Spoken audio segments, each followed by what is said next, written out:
मौलवी मुड़ तुसी आंदे हो सन अगो गल्लां करदा है, सन अगो कहानियां सुनांदा है, तनख्वाह किस गल दी ठोक ला के गेड़ लेंदे हो। नहीं सवेर दा तू भी लट्ठा पाया ते तू की हिसाब किताब बनाया है? किदे गया मंगन तो ना गया आया? अब माल नु फट्टा कौन पाने आए? ओ मेरे सारे कट्टे रिंग दे पैने मज्जा छुड़ियां दाडे मुंह लबियां वेनियां ने, पानी कौन न लाण आया?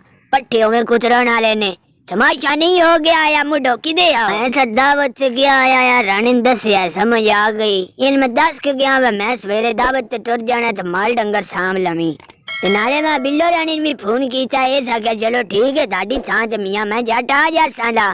त्या नवाज शरीफ नु भी फोन कीता है, ओ बिल्लो रानी चंगे बह रहे हो दोवें हैं? दुआडे यार असी जिवें काम एक ही ला के गए जिंदगी च पहली बारी बस साडे आ डंगरां पिछो सांभया जे।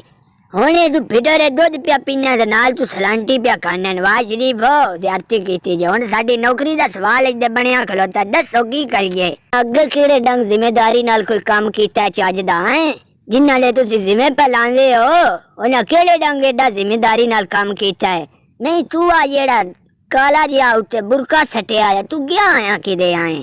मैं दसना तेन किदे गया आया, इस भला तेन थोड़ी दसना है।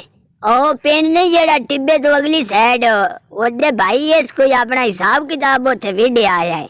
बुरखा गट लेंदे थे अपना रुपया 5-6 हज़ार उथों झाड़ लिया मुदारी कर दई उथे जाके आ बांदरियां तेरियां ले जांदे वाड़े चो जान मिंट मारो दूध खंड पा के लियांदी जे, फवारा मारो मेरे उत्ते उड़ाई दे करो, छड्डो परा जो मर्जी करदे रहनो। आ पाऊं पट्टे जाडे माल नु सिर्फ आ दूध मैं पीना आया बस। हुण दस मैंने मैं की सुनदा पिया, तेन मैं की आख्या बांदरियां मैं शौक तो लिया के रखियां ने इन्हां डांस ना सिखावी। इहदा मतलब तू पाके नाल उत्थे मुदारी जाके इन्हां दे जरिए करदा रहा है। वो मोर तू काम विड़िया ना, वो तू काम विड़िया ना। चलो चल के माल नु पट्टे छट्टे कुतर के पाओ और चलो तुसी भी निकलो, एवें ड्रामा बना।